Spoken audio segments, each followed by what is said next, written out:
I never liked Grandma's room. Even when she was alive, it always felt a little off. Like, too quiet. Too cold. Like the walls were holding their breath. And the rocking chair. Yeah. That chair. It never stopped moving. Even when no one was sitting in it. You'd walk by the room, and there it was. Creaking back. And forth. Back. And forth. At first, I thought it was just a draft. Maybe the window was cracked open. Or the floor wasn't level, or something. But even when the window was shut tight, even when no one had stepped inside the room all day, the chair would still be moving. And after Grandma passed away, it only got worse. Way worse. Let me start from the beginning. I was 10 the year she died. She had been sick for a long time. Like, in bed all day kind of sick. Always muttering to herself. Whispering things I couldn't really hear. And she always stared at that chair. Like something was sitting in it. Something only she could see. My parents said she was just confused. That she was remembering Grandpa, or her old friends, or just fading away. But I never saw sadness in her eyes, when she stared at it. What I saw was fear. And she never let us move it. Ever. Even when the nurse suggested, we bring in a more comfortable chair, something with better support. Grandma snapped. No one touches the chair, she said. Her voice. I swear, it didn't sound like her. It was deeper. Firmer. Not sick. Not weak. Just final. So, the chair stayed. Right in the corner of the room. Facing the door. Like it was watching us. When she died, I thought things would calm down. We all did. But that chair didn't stop moving. It was like her death made it worse. Now it rocked harder. And louder.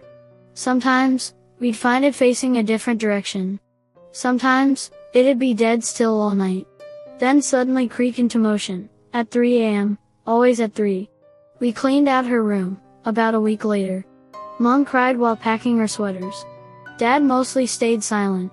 I was the only one who noticed, the chair was already gone. Not gone like moved out of the room, I mean. Missing? Not in the house. Not in the garage. Not on the porch. Just gone. Nobody said anything. Not until that night. We were eating dinner, when Mom suddenly dropped her fork. She just froze. Staring into the hallway. Her face turned white. Then she whispered. Did you put it back? Dad turned to look. Put what back? The chair, she said. My stomach dropped. I ran down the hall. Turned into Grandma's room. And there it was. Right in the same spot. Rocking. Like it had never left. From then on, things got weird. Doors creaked open by themselves. The radio would turn on to static at night. Sometimes, when I was alone in the house, I'd hear humming. It was her song. The one Grandma used to hum, when she'd knit. But she was gone, buried. I saw her casket go into the ground. So, who was humming? One night, I decided to stay up. Just to watch the chair. I sat on the floor of the hallway, blanket around me, lights off. At 2:45 a.m., it started. The chair began to move. Slow at first. Just a little creak. Then more steady. Like someone was really sitting there. But I swear to you, no one was in that chair. I wanted to run. But I didn't. I kept watching. At exactly 3 a.m., the chair stopped. And something got up. I didn't see it. But I heard it. The sound of old floorboards creaking. Slow steps. Walking toward the hallway. Toward me. I ran. I didn't look back. I couldn't. But I swear, I felt something brush past me. Cold and heavy. Like a breeze filled with weight. The next morning, the chair was gone again. We searched the whole house. Attic and basement. Every room. Nothing. Then, 3 nights later, 3 a.m., I wake up to the sound of creaking. And I knew. It was back. I didn't even get out of bed. I just listened.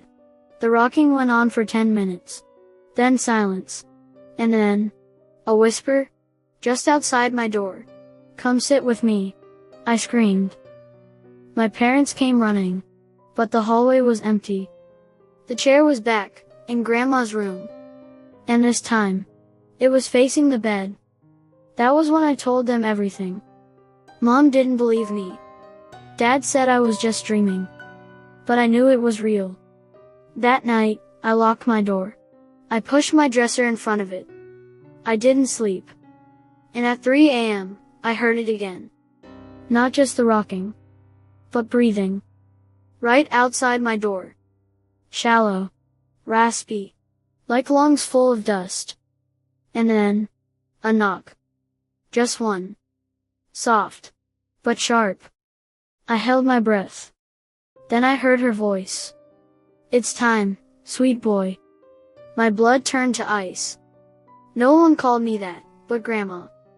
I stayed frozen. Didn't move. Eventually, the voice faded. Morning came. The chair was gone again. We burned it that day. Dad took it out back, doused it in gasoline. We watched it go up in flames. Mom cried the whole time. She said, this isn't what she wanted. But I didn't care. I needed it gone. Ashes scattered. Nothing left. We thought that was the end. But that night, 3 a.m., I woke up to something. Not a sound. Not a smell. A presence. Something was in my room. I turned over slowly and saw the outline of a chair. Rocking. Back and forth. Back and forth. And someone sitting in it. I couldn't see her face. But I knew. Grandma never left. She never planned to. The chair was just an invitation to come sit with her. Forever. I closed my eyes. Prayed she'd go away. She didn't. I heard the chair creaking. All night. And by morning, it was gone. I never told anyone. They think it's over. That burning the chair fixed everything. But some nights, even now, I wake up at 3 a.m. and hear it again. Creak, creak, creak. And I know. She's waiting. Just outside the door. Rocking. Forever. Was this scary story to your liking? Remember to like, share, and subscribe for more terrifying stories that'll keep you up at night.